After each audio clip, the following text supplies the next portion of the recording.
امام زمانہ کی سلامتی کے لیے بلند تر صلوات۔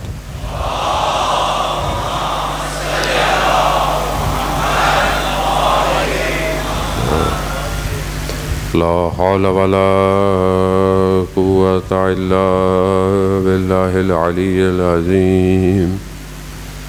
حسبنا الله ونعم الوكيل، نعم المولى ونعم النصير۔ اعوذ باللہ من الشیطان الرجیم، بسم اللہ الرحمن الرحیم۔ الحمد للہ الذی یؤمن الخائفین وینجی الصالحین ویضع المستکبرین ویہلک ملوکا ویستخلف آخرین۔ والصلاة والسلام على رسول ثقلین محبوب رب المشرقین والمغربین جد الحسن والحسین نبینا سیدنا ابی القاسم محمد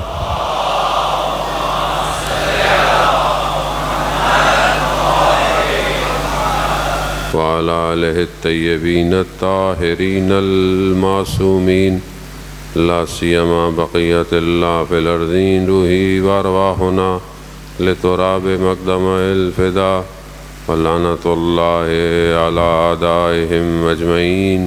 بسم اللہ الرحمن الرحیم۔ رب اشرح لی صدری ویسر لی امری واحلل عقدۃ من لسانی یفقہوا قولی، اما بعد فقد قال رسول اللہ صلی اللہ علیہ وآلہ وسلم افضل اعمال امتی انتظار الفرج۔ صلوات بھیج دے محمد والے۔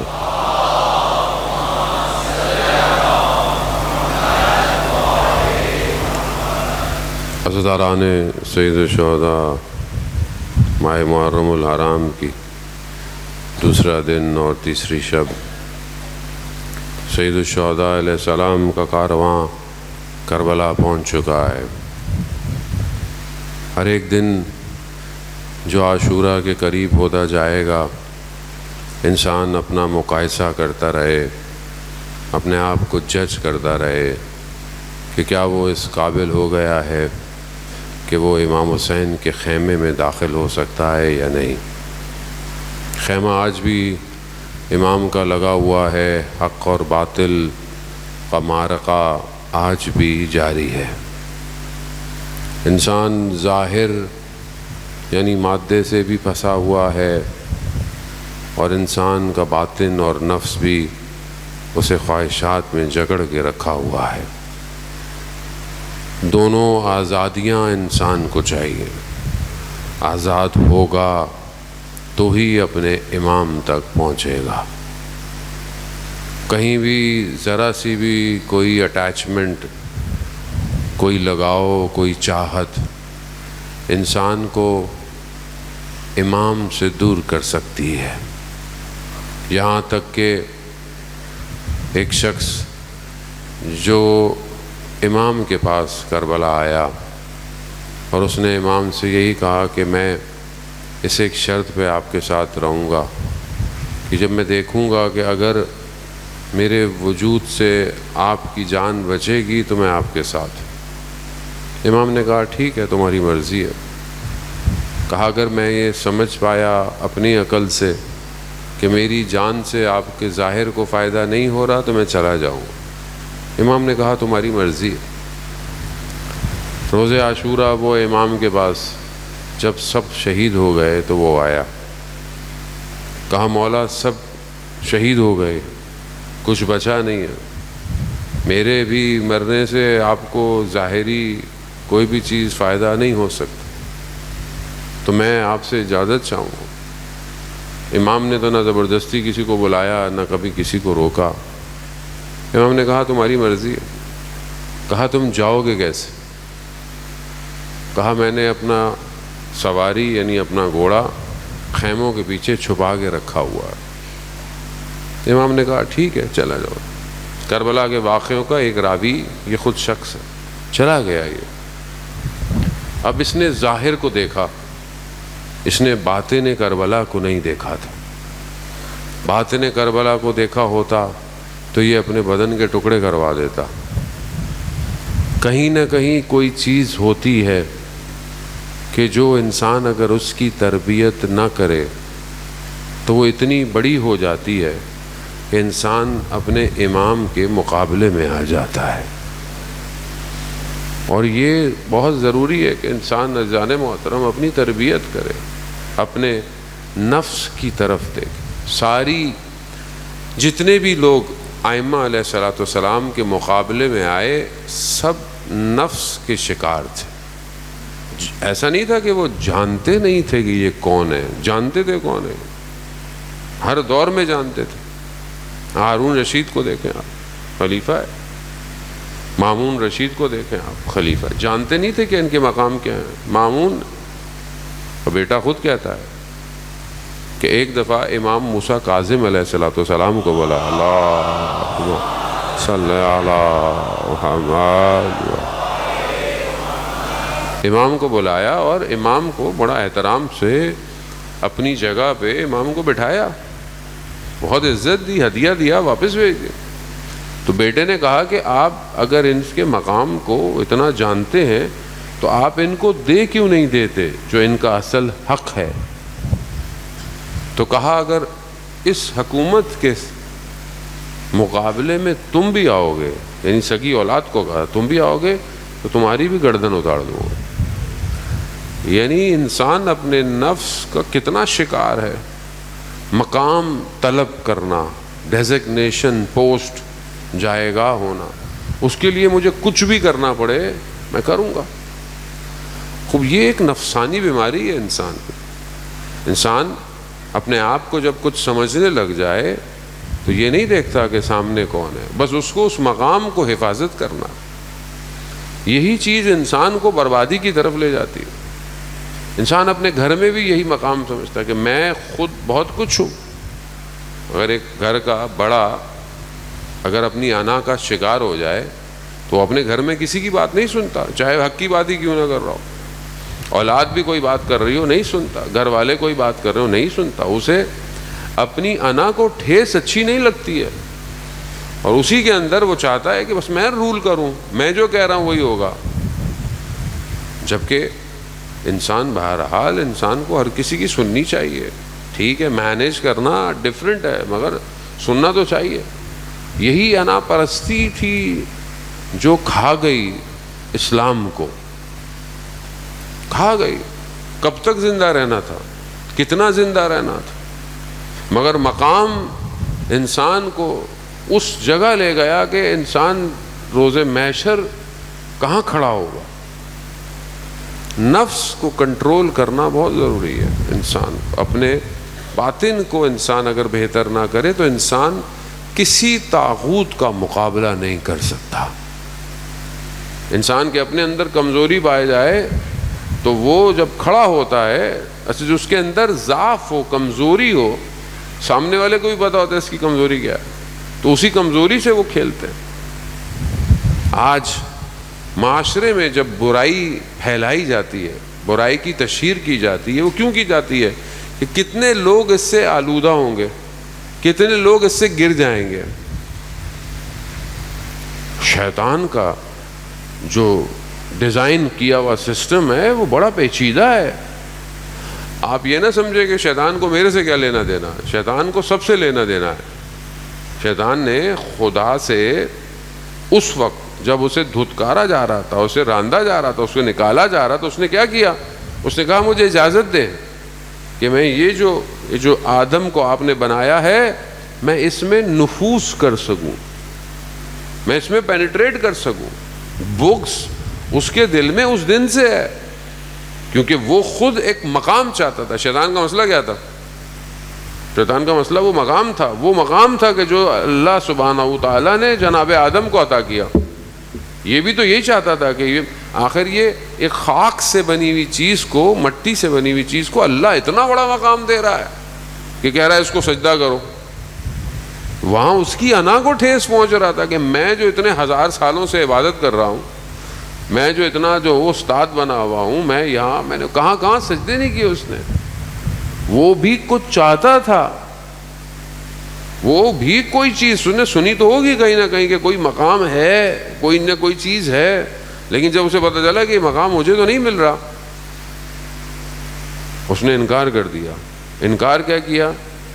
نکال دیا گیا۔ نکالتے وقت اس نے کہا کہ مجھے اس میں مہلت دے، خدا نے مہلت دی اسے۔ اچھا یہ بھی ذہن میں رکھ، شیطان اللہ کا انکار نہیں کیا، اس نے اللہ کی وحدانیت کا انکار نہیں کیا، خدا کو جانتا، خدا کو مانتا ہے۔ انکار کس کا کیا؟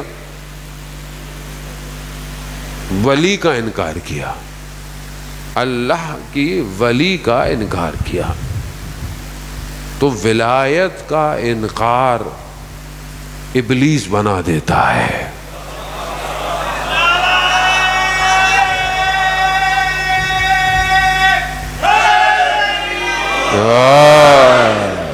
ابلیس بنا دیتا ہے۔ مقام یہی تو جنگ ہے ساری، یہی تو سارا آپ دیکھ لیں نا اسٹرکچر، ادب احترام کے ساتھ یہی مسائل ہے نا۔ یہ مقام مجھے ملنا چاہیے، یہ مقام مجھے کیوں نہیں مل رہا؟ یہی مقام ہے جو آج بھی دنیا میں آپ دیکھیں، یہی مقام ہے۔ مقام کی جنگ ہے ساری۔ اور مقام کتنی دیر کا؟ اصل زندگی کتنی دیر کی ہے انسان کی؟ زندگی تھوڑی سی تو زندگی ہے۔ اگر مقام بھی چاہیے تو پھر سجدے کر کے لو نا مقام۔ مقام بھی چاہیے تو پھر اطاعت کر کے لو مقام، پھر ایسا مقام ملے گا کہ خود رسول خدا فرمائیں گے سلمانو منا اہل بیت، اللہم صلی علی محمد و آل محمد۔ خدا مقام دینے سے انکار نہیں کر رہا، خدا عزت بھی دیتا ہے۔ وَتُعِزُّ مَن تَشَاءُ وَتُذِلُّ مَن، جسے چاہے عزت دے۔ تو عزت لینے کا فارمولہ آنا چاہیے، مگر کیونکہ اندر سسٹم بیلنس نہیں ہے، ڈسٹربنس ہے۔ اب وہ جو مشکل ہے، وہ مشکل خواہشات، حرام لقمہ، یہ چیز انسان کو کتنا، آپ دیکھیں نا کتنی بڑی مشکل ہے کائنات۔ ابلیس جو ہے پورا ایک سسٹم لے کے آیا نیچے زمین پہ، اللہ نے بھی سسٹم بھیجا، وہ بھی لے آیا اپنا پورا سسٹم لے کے آیا نیچے، اور ہمیشہ اسے ولایت سے مشکل رہی ہے، اس ولایت سے جو خدا نے عطا کی ہو، نفوذ کرتا رہا۔ یہ ذہن میں رکھیں، ابلیس ہمارے آباء و اجداد سے بھی واقف ہے، وہ جانتا ہے اس کی جینز میں کون سی کمی پائی جاتی ہے، شاید ہم بھی نہیں جانتے ہوں گے، لیکن وہ جانتا ہے، اسی لیے وہ اسی سے وار کرتا ہے انسان کے اوپر، اسی سے وار کرتا ہے۔ اب ہم اگر اپنے آپ کو بیلنس نہیں کریں، اپنے باطن کو صحیح نہیں کریں، ہم امام تک پہنچنا مشکل ہے، ناممکن نہیں ہے، مشکل۔ ہاں ان کی نگاہ کرم ہو جائے تو وہ تو حر کو حر علیہ السلام بنا دیتے ہیں، وہ نگاہ کرم چاہیے، اس کے لیے بھی انسان جستجو کرے، طلب کرے۔ زان محترم، بہرحال کچھ صفات ایسی ہیں زان محترم، احادیث میں آیا ہے، جو خداوند متعال کو بہت پسند ہیں، خدا محبت کرتا ہے۔ کچھ کوالٹیز ایسی ہیں، یہ کوالٹیز بہرحال جو آپ کی خدمت میں دو چار حدیثیں انسان بیان کرتا ہے، اس کا مقصد یہ ہوتا ہے کہ انسان پریکٹیکلی ان چیزوں کو اپنے اوپر امپلیمنٹ کرے۔ جیسے کل میں نے آپ کی خدمت میں کچھ عرض کیا، اسی طرح ایک حدیث آج آپ کی خدمت میں کہ 4 خصوصیات ایسی ہیں کہ اگر انسان کے اندر ہوں، خدا ان سے محبت کرتا ہے، پسند کرتا ہے۔ پہلی چیز خاموشی، صمت ہونا، یعنی کم بولنا، خدا پسند کرتا ہے۔ جب معراج پہ حضرت محمد مصطفیٰ صلی اللہ علیہ وآلہ صلی علی محمد، جب معراج پہ گئے تو وہاں پر بہرحال انہیں بہت حدیثیں بہت طولانی ہے، کہا گیا کہ اہل آخرت وہ ہیں جو کم گفتگو کرتے ہوں گے۔ یعنی آخرت کے اندر ایک کوالٹی ہے، اہل آخرت میں وہ لوگ ہوں گے جو کم ہو۔ حضرت لقمان سے پوچھا کہ بھئی آپ اس مقام پہ کیسے پہنچے؟ آپ جانتے ہیں حضرت لقمان نبی نہیں تھے، حکیم، حکمت یہ ہماری والی حکمت نہیں ہے دیواروں پہ جو لکھی ہوتی ہے. حکیم تھے. حکمت یعنی وزڈم. وزڈم یعنی خدا حکیم ہے نا، وہ حکمت کہ جب اندر اتارتا ہے تو انسان کے وجود سے علم باہر آتا ہے. اسے وزڈم کہتے ہیں نا. حضرت لقمان سے پوچھا آپ اس مقام پہ کیسے پہنچے؟ کہا خاموشی کی وجہ سے. یعنی جتنا ضروری ہے اتنی بات کی جائے، خاموش رہا جائے. آپ کو ویسے ہی پتا بریکٹ کے اندر زبان جو ہے وہ سب سے زیادہ قبر میں، شب جمعہ ہے، اہل قبر کو بھی یاد کرنا چاہیے، عالم برزخ کو یاد کرنا چاہیے، کیونکہ بہرحال فاتحہ پڑھنی چاہیے اپنے مرحومین کے لیے، ان کے لیے کچھ نہ کچھ صدقہ کرنا چاہیے، کیونکہ بہرحال ہم نے بھی مرنا ہے ایک نہ ایک دن، اور ان کو بہت ضرورت ہوتی ہے اس عالم میں. قبر کے اندر سب سے زیادہ عذاب زبان کی وجہ سے.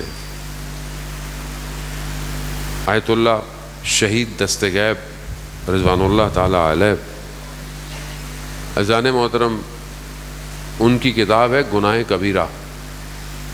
زبان کے سب سے زیادہ گناہ اس کے اندر بیان ہوئے ہیں. زبان جہاں فائدہ دیتی ہے زبان وہاں برباد بھی کرتی ہے انسان کو. تو اگر انسان اس کو کنٹرول کرے، میں نہیں یہ نہیں کہ آپ بولے اب آپ آج گھر جائیں تو بولے میں بات نہیں کر رہا، نہیں، ایسا نہیں. جو ضرورت ہے اتنی بات کی جائے اور خام خواہ کی باتوں میں حصہ نہ لیا جائے. میں بعضوں کا دیکھ رہا ہوتا ہوں لوگ اتنی ماشاءاللہ باتیں کرتے ہیں اور نہ وہ باتوں کا مقصد ہوتا ہے، نہ اس کا کوئی نتیجہ نکلنے والا ہوتا ہے.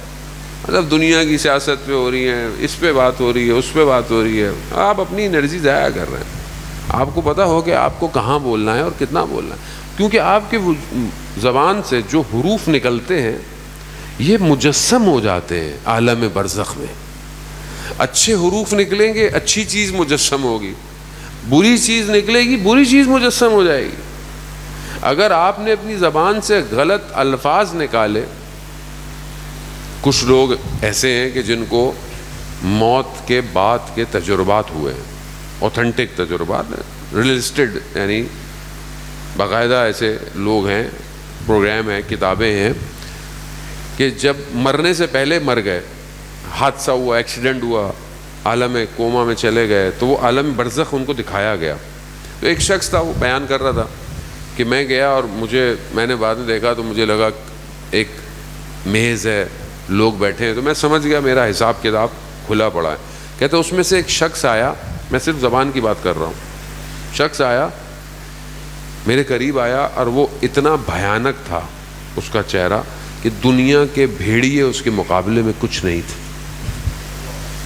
وہ کہتا جب وہ بات کر رہا تھا تو کہتا دیکھیں میرے رونگٹے کھڑے ہو رہے ہیں، اتنا اس کا بھیانک چہرہ تھا. اس نے مجھ سے کچھ نہیں کہا، صرف اتنا کہا تم اپنی زوجہ کو جس نام سے پکارتے ہو وہ کیوں پکارتے ہو؟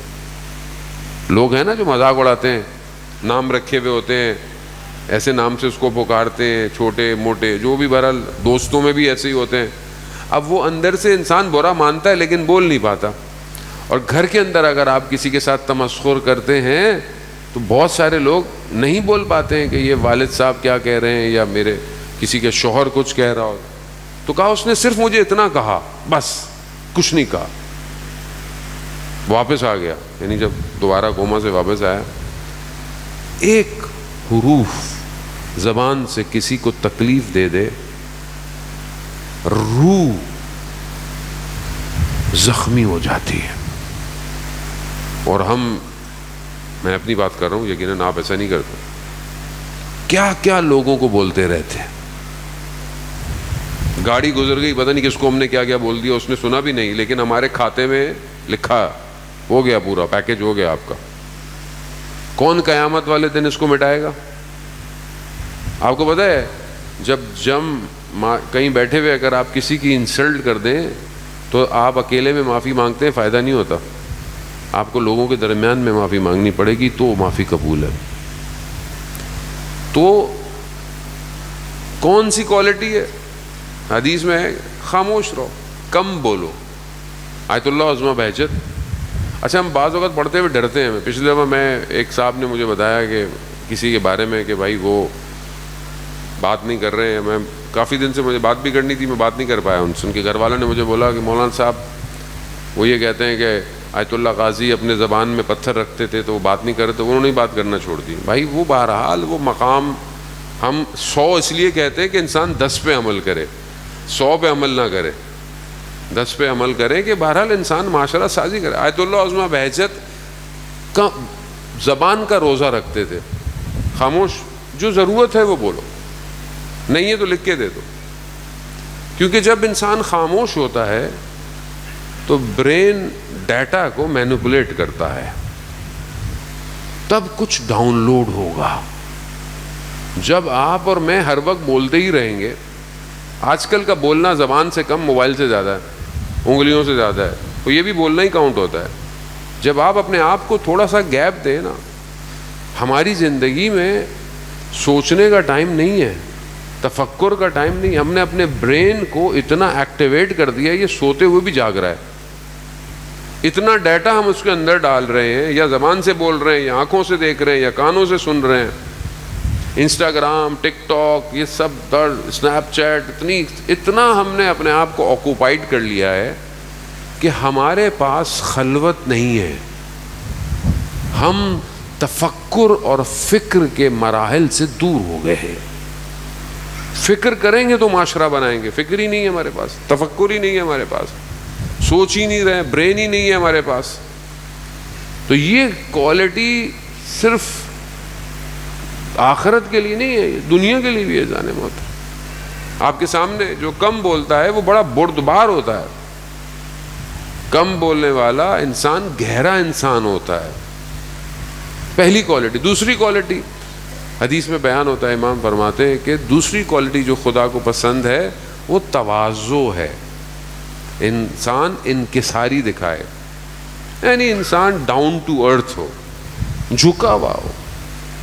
اپنے وجود جتنا اللہ اس کو دے وہ اتنا جھکنا چاہیے اسے. کیوں؟ کیونکہ اس کا کچھ نہیں ہے, سب خدا کا ہے. جو اس کے پاس آ رہا ہے اس کا کچھ نہیں ہے, لیکن ہم اس کے اپوزٹ چلتے ہیں. ذرا سا کچھ آ جاتا ہے تو انسان بہت اپنے آپ کو پتہ نہیں کیا سمجھنے لگ جاتا ہے. تیسری چیز توکل علی اللہ. یہ ایسی خوبی ہے کہ جو خدا پہ توکل کرتا ہے خدا اس شخص سے محبت کرتا ہے, کیونکہ وہ جانتا ہے کہ جو خدا پہ توکل کرتا ہے, اذان محترم, دنیا کے سارے دروازے بند ہو سکتے ہیں, خدا کا دروازہ بند نہیں ہو سکتا. ہر شخص کا تعلق کسی نہ کسی لالچ کی وجہ سے, کسی نہ کسی لالچ, کوئی نہ کوئی چیز ہے, چاہے وہ گھر کے رشتے ہی کیوں نہ ہو. باپ سے محبت اس لیے ہے کہ چلو باپ ہے, سرپرست ہے. انسان اولاد سے بھی اس لیے محبت کرتا ہے کہ کل اس امید میں ہے کہ کچھ چلو کرے گا ہمارے لیے. لیکن یہ سب پلٹ سکتے ہیں, اولاد بھی پلٹ جاتی ہے, والدین بھی پلٹ جاتے ہیں. خدا کا دروازہ کبھی بند نہیں ہوتا اور کسی کے لیے بھی بند نہیں ہوتا. اسی لیے انسان خدا, اس سے پہلے کہ حالات آپ کو وہاں دھکیلیں کہ آپ کو یہ محسوس ہو کہ اب کچھ نہیں ہے, صرف خدا ہے, بہتر ہے اپنی زندگی میں پہلے خدا کو لے آئیں. چوتھی جو کوالٹی ہے جو خدا جس سے محبت کرتا ہے وہ دنیا میں زہد اختیار کرنا. زہد کی تعریف بہت مشکل نہیں ہے. زہد کی تعریف ترک دنیا نہیں ہے کہ دنیا چھوڑ دوں, میں دنیا ترک کر دوں, میں ربانیت اختیار کر, نہیں, یہ ریکوائرڈ نہیں ہے کہ میں گھر کو چھوڑ دوں, میں کسی اور کاموں میں لگ جاؤں, میں مداروں میں چلا جاؤں. نہیں, یہ زہد نہیں ہے. زہد یہ ہے کہ دنیا ہو, دل دنیا میں نہیں ہونا چاہیے. زہد کی تعریف ہی یہی ہے. تو اگر یہ کوالٹیز, خاموشی, کم بولنا, تواضع, جھکا ہوا رہے انسان خدا کی بارگاہ میں, ڈاؤن ٹو ارتھ رہے لوگوں کے سامنے, توکل اللہ کرتا ہو اور دنیا سے رغبت نہ کرتا ہو, دنیا سے اٹیچ نہ ہو, دیکھیں یہ باتیں آپ کو خود سولو کرنی پڑیں گی، دنیا آپ کو نہیں موقع دے گی باتیں سیکھنے کا. قالا امام جب تک آپ کی زندگی میں آئے گا تبھی تو آپ کو اثر پیدا ہوگا. آپ کو خود اپنے لیے یہ اینالائز کرنا ہے کہ یہ جو دنیا کی لذتیں جس کے پیچھے میں بھاگ رہا ہوں یہ کتنی دیر کی لذتیں ہیں. نہج البلاغہ میں ایک خطبہ ہے مولا کائنات حضرت علی ابن ابی طالب علیہ السلام، اللہم صلی علی محمد. امام فرماتے کہ مومن وہ ہے کہ جب کوئی کام کرنا چاہتا ہے تو اس کام سے پہلے اس کام کا نتیجہ آخرت میں دیکھتا ہے. کہ جیسے جو میں کر رہا ہوں اس کا آخرت میں میرا کیا نتیجہ ہے. کہا مومن اس نتیجے کو دیکھتا ہے پھر اس کام کو انجام دیتا ہے. ایمان لانا آسان ہے، مومن بننا مشکل ہے. اور ایمان بھی بہرحال ایمان تو انسان لے ہی آتا ہے، 4 چیزوں پہ عمل کرے انسان ایمان لے آتا ہے. لیکن حقیقی مومن واقعاً وہی ہے. قرآن کی آپ قرآن سورہ مومنون کی جو شروع کی آیات ہیں اگر آپ اس کو دیکھیں تو شروع کی آیات مومن کی تعریف، مومن کی ڈیفینیشن ہے کہ یہ وہ ہے جو نماز میں کس حالت میں کھڑا ہوا ہے، یہ خاشع ہے، خاضع ہے، یہ حفاظت کرتا ہے اپنی شرمگاہوں کی. مومن وہی ہے جان محترم. تو ان کو اپنے اندر کریٹ کریں تاکہ جب دنیا سے ایگزٹ کریں تو پھر کوئی ایسی چیز جائے نا اس عالم میں کہ جو اس عالم کے اندر اس مقام کو حاصل کر سکے جس کے لیے اسے خلق کیا گیا. ہمیں صرف دنیا کے لیے خلق نہیں کیا گیا، ہمیں آخرت کے لیے خلق کیا گیا، لیکن اس دنیا سے گزر کے جانا ہے. امام سید الشہداء علیہ السلام نے آپ دیکھیں کہ اصل دنیا کی ڈیفینیشن کو بدل دیا. ایک طرف دنیا مقام پرستی، مقام، ڈیزگنیشن، پوسٹ، سلطنت، ملکوت، یہ سب کچھ ہے. دوسری طرف امام نے دشت کربلا میں ایک دنیا کا فارمولہ دیا کہ اگر زندہ رہنا ہے تو ایسے زندہ رہو، اقتدار بھی ہو، قدریں بھی ہوں، سب کچھ ہو، مگر زندگی خدا کے لیے ہو. اس لیے امام حسین فرماتے ہیں نا کہ بستر پہ مرنے سے بہتر ہے خدا کی راہ میں بدن کے تلواروں سے ٹکڑے ہو جانے چاہیے. یعنی موت فنا نہیں ہے. موت کی ڈیفینیشن ہی امام نے بدل دی نا. موت کو خوف سے ہٹا دیا. موت کو ایسا کر دیا امام نے کربلا میں کہ شب عاشورہ ہر ماں اپنے بچے کو تیار کر رہی ہے. موت کی ڈیفینیشن بدل دی نا. دوسری طرف کیوں تھے؟ لالچ تھی، دنیا تھی، مقام ملے گا، یہ ملے گا. ان کو مرنے کا کسی کو کوئی شوق نہیں تھا وہاں، تو مقام چاہیے تھا. عمر ابن سعد لعین جو گفتگو کرتا رہا، امام نے اسے اتنا موقع دیا کہ تم ہماری طرف آ جاؤ، ہماری بات مان لو. تمہیں کیا چاہیے؟ مقام چاہیے، مقام دیتے ہیں. مال چاہیے، مال دیتے ہیں. کس چیز کا تمہیں خوف ہے؟ کس چیز کی لالچ ہے؟ مگر وہی دنیا. اور کیا ہوا؟ نہ دنیا ملی، نہ مقام ملا. دیوانہ ہو کے مار دیا گیا دیوانہ ہو کے ختم ہو گیا. تو آج ہمارے پاس بھی آپشن ہے. دنیا ہمارے پاس بھی ہے. ظاہری دنیا، دجال کا سسٹم ایکٹیویٹ ہے نا، وہ اپنی جنت دکھا رہا ہے. ابھی یہ جو دجال کا اتنا بڑا سسٹم ہے، اس نے کیا کیا؟ ڈراؤ، میں پیسے دوں گا، میں یہ دوں گا، میں وہ دوں گا. لیکن اسے دیکھیں، ہم لوگ اس ٹائم تاریخ کے بڑے امپورٹنٹ موڑ پہ کھڑے ہوئے. جو باتیں ہم سنتے تھے وہ باتیں رونما ہوئی ہیں. جن شجاعتوں کا تذکرہ کتابوں میں کیا جاتا تھا وہ شجاعتیں ظہور کر رہی ہیں. یہ آپ کے سامنے، یہ آسان کام نہیں ہے. دنیا کی سپر پاور جمع ہو چکی اور ایک کے گرد گھیرا تنگ کیے ہوئے. گرد گھیرا تنگ کیا ہے نا، ہر طرف سے لشکر آیا، ہوا سے آ رہا ہے، زمین سے آ رہا ہے، پانی سے آ رہا ہے، سارے ملکوں کو ملایا جا رہا ہے، ہر کو. لیکن سامنے کھڑے والے کس مکتب کے شاگرد تھے کہ جن کے پاس موت کی ڈیفینیشن ڈیفرنٹ تھی. یہاں پر تیار ہے، اتنا تیار ہے کہ اگر 6 بیٹے بھی شہید ہو گئے ہیں تو کہتے ہیں اور بیٹوں کو بھی لے لو، کیونکہ یہاں موت فنا نہیں ہے. لیکن انہوں نے کون سا راستہ اختیار کیا دنیا سے جانے کا؟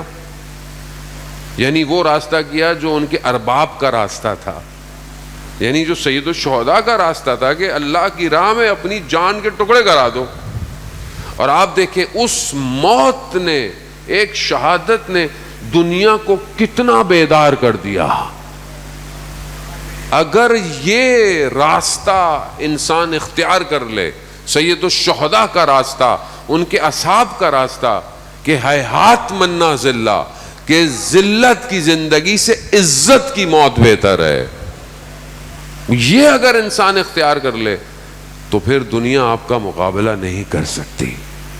جھکا دیا، توڑ دیا گھمنڈ، غرور کو توڑ دیا. یہ آسان نہیں تھا.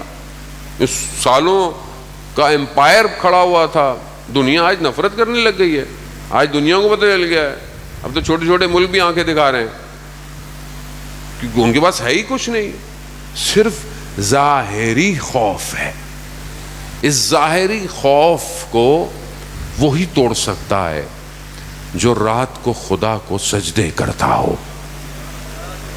جو خدا کی بارگاہ میں گڑ گڑاتا ہو، جو اپنے ولی کے لیے سب کچھ کر رہا ہو. اصل وارث وہ ہے، اصل اس نے آنا ہے. انسان بہرحال کوشش کر رہا ہے. جو لوگ کہتے تھے کہ امام آئیں گے، امام کا ظہور ہوگا، اور امام کے ظہور کے لیے لوگ چاہیے نا، قوم چاہیے نا، سسٹم چاہیے. ہم تو اتنے سالوں سے بول رہے ہیں سسٹم، نظام کی باتیں کرتے ہیں. لوگوں کو برا لگتا ہے ہماری ان باتوں کو جانے ہوتا. ابھی سمجھ میں آیا نظام کیسے کہتے ہیں. نظام یہی ہوتا ہے، سسٹم یہی ہوتا ہے. سسٹم کے بغیر آپ کچھ نہیں کر سکتے. دشمن کو سسٹم سے پرابلم ہے، دشمن کو آپ کسی سے کوئی پرابلم نہیں ہے. وہ مجلس ہے جو وقت کے امام کے لیے تیار کریں، دشمن کو اس مجلس سے پرابلم ہے. جو مجلسیں 61 ہجری کے یزید کو برا بلا بولتی رہیں، دشمن کو اس سے پرابلم نہیں ہے. یہ یاد رکھیے گا. دشمن اسی کا خوف کھاتا ہے کہ جو آج کے یزید کے چہرے کا نقاب اتار دے. سسٹم ہے، اور یہی سسٹم امام تک لے کے جائے گا. یہی سسٹم ہے. یہ آپ کوئی تو ہوگا نا، کوئی تو ایکوپمنٹ ہوگا. آج ہم کم از کم اس قابل تو بن گئے کہ آج ہم اپنے امام کو دعوت تو دے سکتے ہیں کہ مولا ابھی ہم کوشش کر بڑے اس لیول پر تو آ ہی گئے کہ جہاں بہرحال لوگ اب ہمارے سے جھک رہے ہیں، باتیں کر رہے ہیں ہم سے. ورنہ پہلے تو کوئی سنتا ہی نہیں تھا جانے والا. سید الشہداء نے کربلا میں وہ کام کیا کہ قیامت تک کی یزیدیت کو للکار دیا ہے. تو یہ اب ہمارے اپنے اوپر ہے عزیزان محترم کہ اب ہم اپنے آپ کو کس طریقے سے اپنے امام کے لیے تیار کرتے ہیں. شب جمعہ میں نے آپ کو کہا کہ انسان بہرحال اپنی طرف متوجہ رہے. اس دنیا سے جانا ہے، قبر کے اندر جانا ہے، قبر کے اندر کے مسائل لپنے ہیں. انسان مسجد میں بہت اچھا ہوتا ہے، امام بارگاہ میں بہت اچھا ہوتا ہے، باہر نکل کے کیسا ہے، اس کا لین دین کیسا ہے. بہت ساری چیزیں ہیں احادیث میں. آپ شب جمعہ دعائے کمیل بھی پڑھتے ہیں کہ پروردگار میرے وہ گناہ معاف کر کہ جو نعمتوں کو بدل دیتے ہیں، میرے وہ گناہ معاف کر دے. اللہ مغفر لی، پروردگار میرے گناہوں کو معاف کر جو مجھے نعمتوں سے معذور کر دیتے ہیں، نعمتوں کو مجھ سے دے. کچھ ایسے کام ہیں حدیث کی روشنی میں کہ جو انسان سے توفیقات کو کھینچ لیتے ہیں، چیزوں کو، نعمتوں کو بدل دیتے ہیں. ہم اکثر لوگ پریشان ہوتے ہیں کہ یہ مشکل ہو گئی زندگی میں، یہ مشکل ہو گئی. انسان وظیفے ڈھونڈ رہا ہوتا ہے، عمل ڈھونڈ رہا ہوتا ہے، لیکن اس کو یہ خود دیکھنا چاہیے کہ وہ کوئی ایسا کام تو نہیں کر رہا جس کی وجہ سے یہ نعمت اس سے چلی گئی ہے. پہلی چیز جو ہے وہ لوگوں میں تجاوز کرنا، لوگوں کے حق کو کھانا کسی بھی طریقے سے. چلتے چلتے آپ نے کوئی ایسا کام کیا، کسی کا حق کھایا، آپ نے کھایا. آپ اپنے گھر کے آگے آپ نے کچھ ایسا کر لیا کہ دوسرے بار ہمسائے کا حق کھا لیا.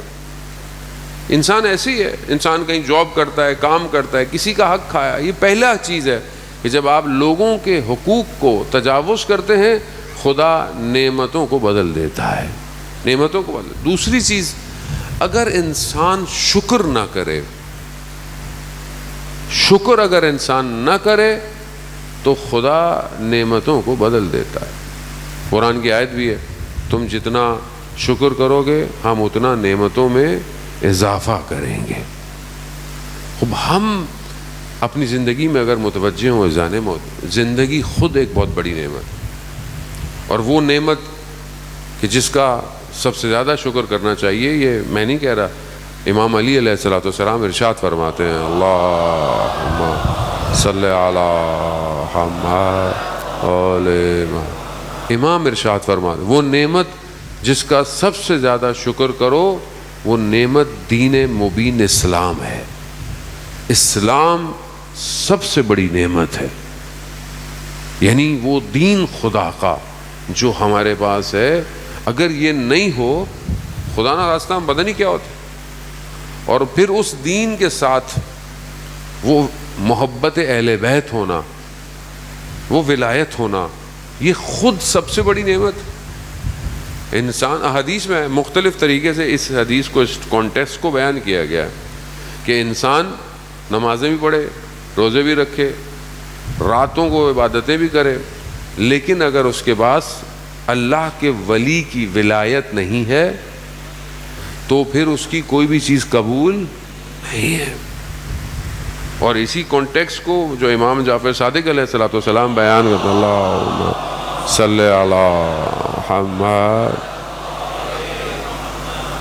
میں تاکہ ہمیں احساس ہو اذان محترم، ہمیں نعمت کا احساس ہو۔ امام کیا فرماتے ہیں؟ امام فرماتے ہیں کہ انسان دن میں روزے رکھے اور رات کو عبادت کرے، اور پتہ نہیں 70 سال یا 100 سال عبادت، کہاں پر عبادت کرے؟ مقام ابراہیم اور کعبہ کے درمیان میں کھڑے ہو کے عبادت کرے، دن میں روزے رکھے، اور 70 یا 100 سال یہ عمل کرتا رہے، اور اگر اس کے دل میں ولایت علی ابن ابی طالب نہیں تو اس کی کوئی عبادت قبول نہیں ہے۔ وہ بھی نعمت ہے، وہ انسان اس نعمت کی وجہ سے بچا جائے گا۔ قرآن میں جو آیت ہے کہ تم سے اس دن نعمتوں کا سوال کیا جائے گا، یومئذ عن النعیم، سوال پوچھا جائے گا، کس کا؟ نعمتوں کا۔ کس دن؟ اس دن۔ راوی امام کی خدمت میں آیا، چڑھے امام کے، مولا یہ کون سی نعمت ہے جس کا سوال کیا جائے گا؟ تو امام نے کہا تمہارے ذہن میں کیا ہے؟ کہا مطلب اللہ کی نعمتیں ہیں، کھانا پینا پھل، یہ سب یہ نعمتیں ہیں پروردگار کی۔ تو کہا اگر تم میرے گھر آؤ اور میں تمہیں کھانا کھلاؤں، تمہیں یہ ساری چیزیں کھلاؤں، اور پھر میں تم سے ان کا سوال کروں، تمہیں اچھا لگے گا؟ اچھا لگے گا؟ میں تمہیں پھل کھایا، میں پوچھوں تم سے؟ کہا نہیں مولا مجھے بالکل اچھا ہی لگے گا۔ تو کہہ رہا پھر خدا تم سے کیسے پوچھے گا ان کا سوال؟ تو کہا پھر یہ کون سی نعمت ہے مولا جس کا سوال کیا جائے گا؟ کہا نحن نعمت اللہ، ہم اللہ کی نعمت ہیں۔ اللہم صلی علی محمد وعلی شکر۔ اللہم صلی علی محمد۔ تو نعمت یعنی انسان کی زندگی میں نعمتیں، بہرحال اس کا شکر کریں۔ اللہ نے آنکھ دی ہے، اللہ نے کان دیے ہیں، اللہ نے عقل دی ہے، اللہ نے ہاتھ سالم دیے ہیں۔ بہرحال آپ ان چیز کا موازنہ کریں نا، کہ خدا نہ خواستہ کوئی مریض ہو جائے تو آپ کو پتہ چل جائے کہ کتنی بڑی نعمت ہے عزیزان محترم۔ انسان کو واقعاً احساس نہیں، میں خود اپنی بات کروں، نہیں ہے احساس۔ صحت ایک ایسی نعمت ہے، صحت ہے تو سب کچھ ہے۔ مقام بھی واپس چلا جائے واپس آ جاتا ہے، پیسہ بھی چلا جائے واپس آ جاتا ہے، صحت چلی جائے بہت مشکل ہے واپس آنا۔ تو انسان شکر کرے اس کی بارگاہ میں، صحت مند ہے اٹھے سجدہ کرے۔ حضرت داؤد اور سلیمان نے پروردگار سے پوچھا، پروردگار ہمارا ہمسایہ کون ہوگا، یعنی ہمارے بہشت میں ہمارے برابر میں کون ہوگا؟ پروردگار نے بتایا فلانا شخص ہوگا۔ اب انہوں نے کہا کہ کون ہے ایسا شخص جو ہمارا ہمسایہ ہوگا؟ تو یہ اس کو ڈھونڈنے نکل گئے، پہنچے، پتہ چلا وہ کہیں گیا ہوا ہے کچھ کرنے کے لیے، کچھ لینے کے لیے، پہنچ گیا، انتظار کرتے رہے، ماتا اور شاید اس کا نام تھا. جب وہ آیا تو آیا دیکھا وہ شاید کچھ سبزی یا پھل یا کوئی چیز ایسی تھی جو کاٹ کے لا رہا تھا. کیا تھا؟ آتے ہی اس نے خدا کا شکر کیا، بسم اللہ پڑھی، ان کے بعد بیٹھا. اس نے وہی گندم کو جو ہے وہ بنایا، اس کو آٹا بنایا، اس کو پھر کسی طریقے سے اس کو بنا کر اس میں کچھ نمک ڈال کر اس کو پکایا، ان کے ساتھ بیٹھ گیا، خدا کی حمد و ثنا کرتا رہا. جب وہ بن گیا تو ان کے سامنے پیش کیا. جب پیش کیا تو خود بسم اللہ پڑھی اور پھر اس کے بعد کہا پروردگار تیری حمد و ثنا کرتا ہوں، تو نے یہ سب نعمتیں دیں، تو نے اس قابل بنایا، تو نے یہ خوراک دی، یہ خوراک میرے وجود میں جائے گی، یہ وجود پھر کسی طریقے سے میرے اندر یہ طاقت دے گی کہ میں پھر دوبارہ تیرا شکریہ کروں گا، پھر میں تیرے لیے کام کروں گا. یعنی وہ کرتا ہی رہا، خدا کا شکر کیے جا رہا ہے اپنی نعمتوں پہ. حضرت سلیمان اور حضرت داؤد جب وہاں سے اٹھے تو کہتے ہیں یہ حقدار ہے اس بات کا کہ یہ بہشت میں ہمارا ہمسایہ ہو. شکر انسان کو اس مقام پہ لے جاتا ہے کہ قیامت میں نبی کے ساتھ رہتا ہے انسان. شکر میں اپنی نا شکر. اور بھائی کیسی گزر رہی ہے؟ بس کیا بتائیں یار، کیا بتائیں نہیں صحیح نہیں. کوئی شخص مجھے آپ بتائیں، عام انسان کی بات کر رہا ہوں. دیکھیں ہمیں جو ملتا ہے نا تو وہ تو ساری عربی بولتا ہے، الحمدللہ، سبحان اللہ، ماشاء اللہ، التماس دعا. نہیں، آپ آپس میں دیکھیں کیا بولتے ہیں ہم. کیا چھوڑو یار، کچھ زندگی ہے. میں جانتا ہوں پریشانیاں ہیں، مشکلات ہیں، سائیکولوجیکل ایشوز ہیں، معاشرے کے سب ہے، مگر شکر کتنا ہے. خدا مجلس میں آئے انسان شکر کرے، بہت بڑی نعمت ہے یہ. آپ کو مجھے اندازہ نہیں ہے ابھی. روز محشر آپ کا بیٹھنا آپ کو مقام دکھائے گا کہ آپ کہاں بیٹھے تھے. وہ جگہ تھی جہاں ملائکہ آتے ہوں. ہماری وجہ سے تھوڑی کوئی آ رہا ہے، یہ تو ان کا ذکر ہے جس نے اس مجلسوں کو زینت بخشی ہوئی ہے، ان کا ذکر ہے یہ. وہ چھوٹے چھوٹے بچے، وہ آپ نے واقعہ بہت مشہور ہے، واقعہ سنا. ایک عالم دین مشہور تھے، مجلس میں پڑھتے تھے، جاتے تھے. کسی جو بچوں نے کہہ دیا ہماری مجلس پڑھیں، غیر مجلس تو پڑھ دی انہوں نے، لیکن وہ اٹھ کے چلے گئے فوراً کہ جلدی جلدی جانا ہے. کبھی کبھی ہم سے بھی غلطیاں ہو جاتی ہیں، لوگ کہتے ہیں وہاں صاحب چائے پی لیں، یہ پی لیں. بہرحال میں ہاتھ جوڑ کے، مجبوری ہوتی ہے بعض اوقات انسان کی، نہیں کر پاتا. لوگ بہت محبت کرتے ہیں، مولانا صاحب ہمارے گھر آ جائیں. بہرحال شیڈیول ٹف ہے. بہرحال آپ یقین کریں جو ہے وہ انسان بہرحال کمزور ہے، اور ہم کوشش پوری کرتے ہیں کہ ہمارے اندر طاقت رہے، انرجی رہے. بہرحال انسان کمزور ہے، ضعیف ہے، باڈی سسٹین نہیں کر پاتی ہے. آپ دیکھیں وہ عالم دین اٹھ کے چلے گئے. خواب میں جناب سیدہ سلام اللہ علیہ تشریف صلی علی عالم دین کے خواب میں بی بی تشریف لائیں. کہا تم ہماری مجلس میں نہیں آئے؟ کہا بی بی، کہا بچوں کی مجلس. کہا بی بی میں آیا تھا. کہا نہیں مگر تم چائے پیے بغیر چلے گئے. چائے وہ ہم نے بنائی تھی، یعنی ہمیں اندازہ نہیں ہے جانے محترم. وہ چھوٹا سا بچہ بعض اوقات کھڑا ہوا ہو پانی کا گلاس لے کر، آپ اس کے خلوص کو دنیا کے خزانوں سے ناپ نہیں سکتے. وہ عشق حسین میں کھڑا ہوا ہے، وہ کربلا والوں کے لیے کھڑا ہوا پانی پلا رہا ہے. اس کی قیمت دنیا نہیں لگا سکتی، بے شک آپ کی بڑی بڑی سبیلیں ہوں. یہ شکر ہے. اللہ نے اپنے والدین کا شکریہ کیا کریں، اپنے آباء اجداد کا شکریہ کیا کریں گے جنہوں نے ہمیں اس قابل بنایا کہ ہم منبر امام حسین کے پاس آتے ہیں. کہ ہم جو یہاں بیٹھے ہوئے اس میں ہمارا کمال نہیں ہے، یہ ہماری ماں کی تربیت کا کمال ہے. عزیزان محترم، آج ہم بدل گئے ہیں، ہم نہیں رہے وہ جیسے وہ لوگ تھے.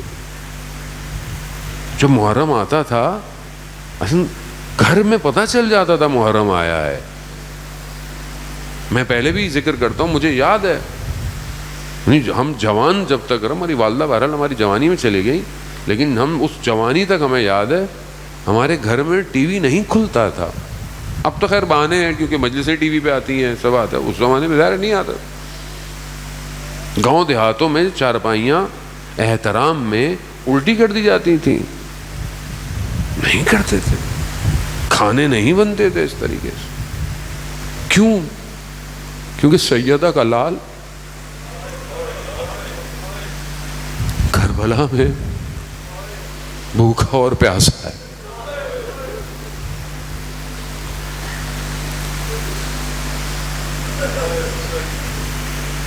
ہم بدل گئے جانے موت.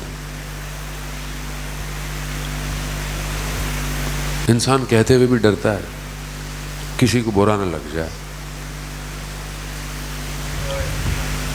خاک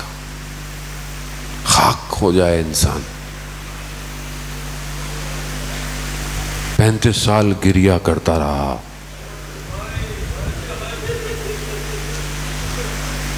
جب بھی کھانا آتا تھا نا تو میرا مولا روتا تھا. پانی آتا تھا گریا کرتا تھا. خادم پوچھتا ہے مولا آپ کھانا کیوں نہیں کھاتے, کیوں روتے ہیں اتنا؟ کہا میرے بابا کو بھوکا اور پیاسا مارا دیا. الذی قتل عطشان, پیاسا مار دیا نا. اس لیے امام نے فرمایا تھا نا, یہ اپنی بیٹی سے کہا تھا کہ دیکھو ان سے کہنا کہ جب بھی پانی پئیں تو مجھے یاد کرنا. صلی اللہ علیہ یا ابا عبداللہ. مولا آپ پیاسے رہ گئے, آپ کا چھوٹا 6 ماہ کا بچہ بھی پیاسا رہ گیا, لیکن آج آپ کے چاہنے والوں نے دنیا کو سیراب کر دیا ہے. سیراب. ہاں عزیزان محترم, محرم میں رونے کے لیے وقت کی ضرورت نہیں, مصائب کی ضرورت نہیں. ایسے رونا پڑتا ہے جیسے واقعی آپ کے گھر میں جنازہ اٹھا ہوا ہو. رونا پڑتا ہے.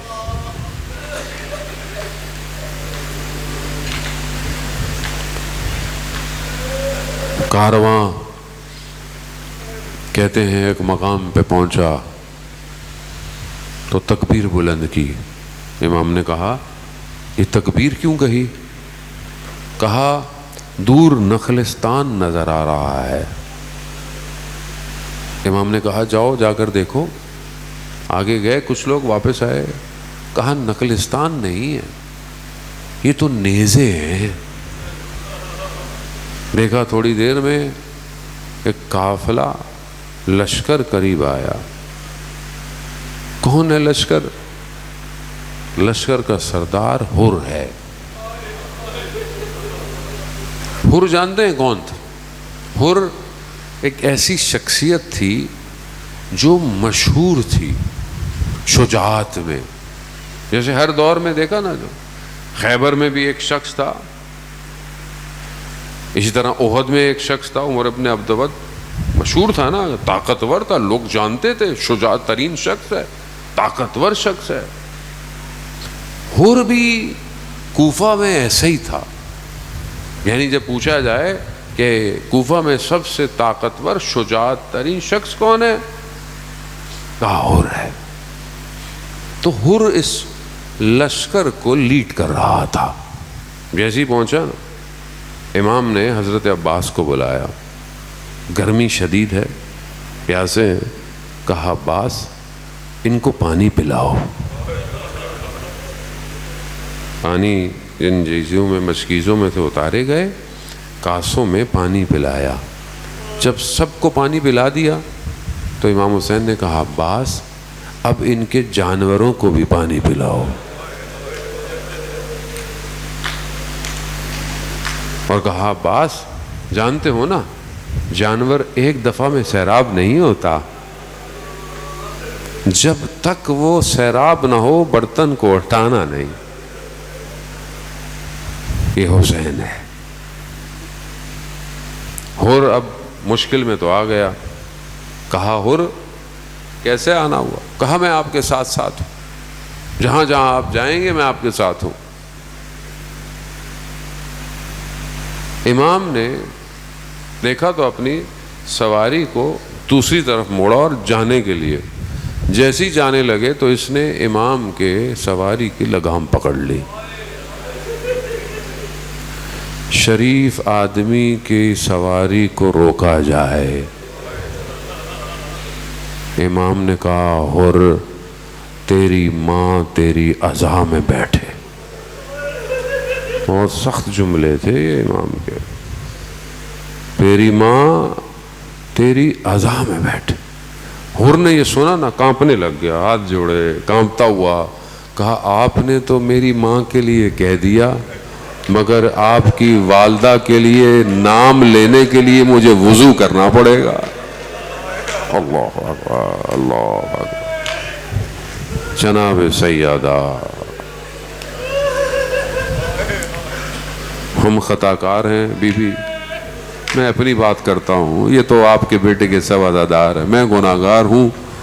بی بی ہم نے مولا کی سواری روکی نہیں.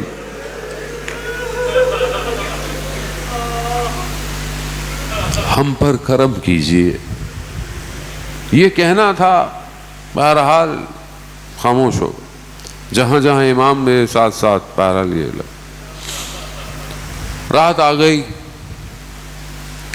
حر کے ساتھ اس کا بیٹا ہے، اس کا بھائی بھی ہے اور ایک اس کا غلام ہے. 4 لوگ ساتھ. کہتے ہیں کتابوں میں بیان ہوتا ہے تاریخ کی کہ حر رات کو جلدی سو جاتا تھا مگر شب عاشورہ غلام کہتا ہے میں نے دیکھا حر ٹہل رہا ہے. غلام ہے. کہا میری جرت تو نہیں تھی کہ میں اپنے آقا سے پوچھوں کہ ماجرا کیا ہے، تو کہا میں نے بھائی کو بلایا بھائی کے پاس. بعض بیان کرتے ہیں، ہمارے استاد بیان کرتے ہیں کہ جب پریشان ٹہل رہا تھا تو اس نے بھی یہی کہا حر اگر کوفہ میں کوئی پوچھتا نا سب سے طاقتور کون ہے تو تمہارا نام لیتے، تمہیں کیا پریشانی ہو گئی. کہتے ہیں وہ اپنے بھائی کو لے کر امام حسین کے خیموں کے پیچھے گیا. بچوں کے رونے کی آوازیں تھیں. العطش العطش.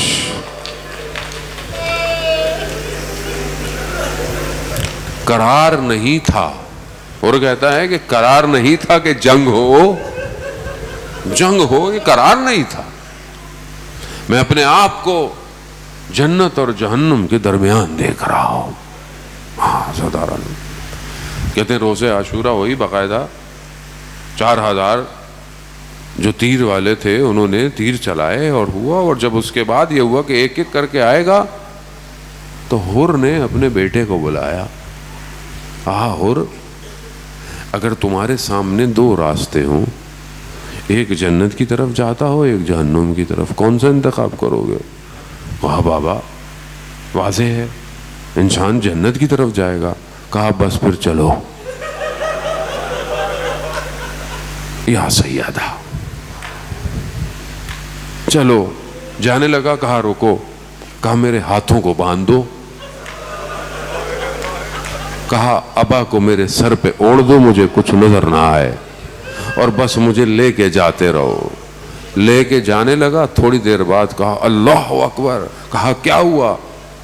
کہا حبیب ابن مظاہر مسلم ابن اوسجا آپ کے استقبال کے لیے آ رہے ہیں. تھوڑا آگے چلا. کہا اللہ اکبر. کہا اب کیا ہوا؟ کہا بنی ہاشم کے جوان آپ کے استقبال کے لیے آ رہے ہیں. اب نظر تو اس کو آ نہیں رہا. کچھ اور آگے چلا. کہا اللہ اکبر. کہا اب کیا ہوا؟ کہا مولا خود آپ کے استقبال کے لیے آ رہے ہیں. ہوا ہٹائی. ہاتھ جوڑے گئے. امام نے کہا ہاتھ چھوڑ دو ہر. ہاں مولا مجھ سے غلطی ہو گئی. کہا نہیں معافی مل گئی. توبہ تم نے خدا کی بارگاہ میں کر لی. ہاتھ کھول دیے. کہا ہر چلو خیمے میں. کہا نہیں, جو غلطی کی ہے اسے پورا کرنا ہے. کہا مجھے میدان میں جانے دیں. بس یہاں رکیے گا تھوڑا رکیے. مصائب سنتے رہتے ہیں آپ, خدا آپ کو کوئی غم نہ دے سوائے غم حسین. بس غربت امام حسین کو سمجھنے کی کوشش کریں. امام نے بھی حر کو روکا نہیں, جانے دیا. جب کوئی مہمان آتا ہے تو انسان کم سے کم اسے پانی تو پلاتا ہے, مگر یہاں حسین کے پاس پانی نہیں تھا, جانے دیا. بعض علماء بیان کرتے ہیں کہ حر نے اجازت طلب کی. کہا مجھے اہل حرم کے خیموں کے سامنے جانے دے. کہا یہ شہزادیوں کے خیموں کے باہر گیا اور اس نے یہ ہاتھ جوڑ کر کہا, خاک کو سر پہ اٹھا کے کہا روز قیامت اپنی ماں سے میری شکایت نہ کیجیے گا. اللہ اکبر, شکایت نہ کیجیے. حر گیا میدان میں جانا. کہا پہلے میرے بیٹے کو جانے دیں. بیٹا گیا, جنگ لڑی, بھگدڑ مچی. کہتے ہیں بیٹا گر گیا. حر دوڑتا ہے, بیٹے کو ڈھونڈ رہا ہے, اس کو بیٹا نظر نہیں آ رہا. آواز دے رہا ہے, بیٹا آواز بولو, بیٹا لبیک کہو, میں تمہارے بدن کو ڈھونڈوں, کہاں ہو تم. اچانک سے کیا دیکھتا ہے کہ بیٹے کا سر امام حسین کے زانوں پر ہے. اللہ اکبر, اللہ. کیا جملے ہیں میرے امام, عزاداران محترم. امام نے حر سے کہا, حر جوان بیٹے کے لاشے پہ باپ.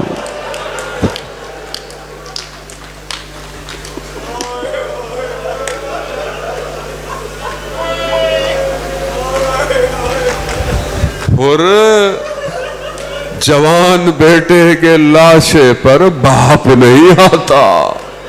میں کہوں گا حر کچھ دیر رک جاتے تو دیکھتے ایک باپ جوان بیٹے کے لاشے پر کیسے آتا ہے.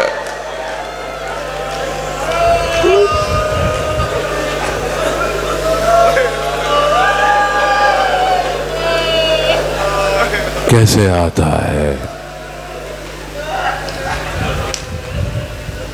حر میدان میں گئے. خدا آپ کو اس کا اجر دے.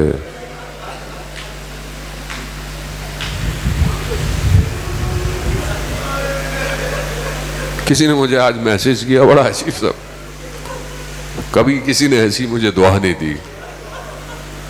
افریقہ سے میسج تھا, مجلس سن رہا ہوگا لائیو.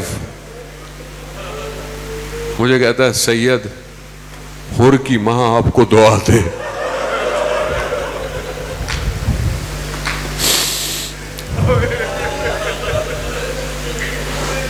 لڑتا حر گر گیا.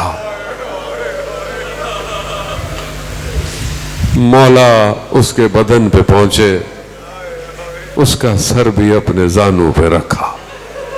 کتنے خوش نصیب تھے. حسین سب کے سروں کو اپنے زانوں پہ رکھ. حسین کا سر کس نے زانوں پہ رکھا؟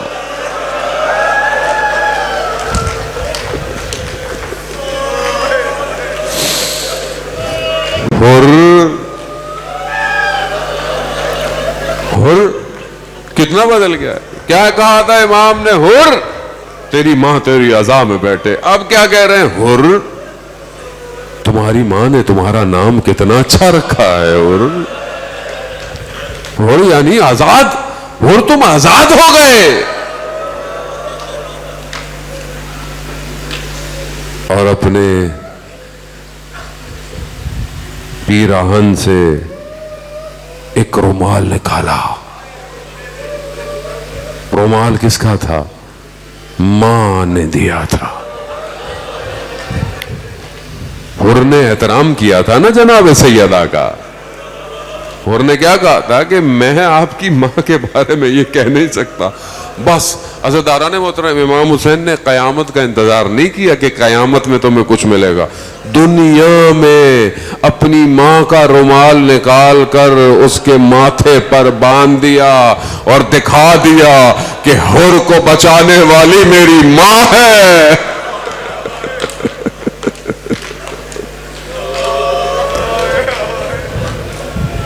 وہ ماں جو پہلی محرم کو مدینہ چھوڑ دیتی ہے،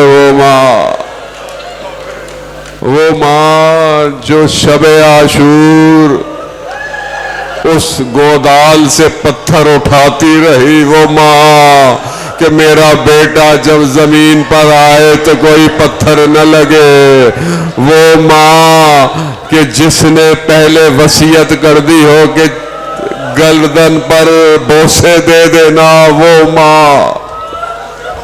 ہاں عزیزان محترم، نہ جانے روزے عاشور اس ماں نے کیسے دیکھا ہوگا کہ جسے میں نے چکیاں پیس کر پالا ہے، وہ تیروں اور تلواروں کے ساتھ زمین پر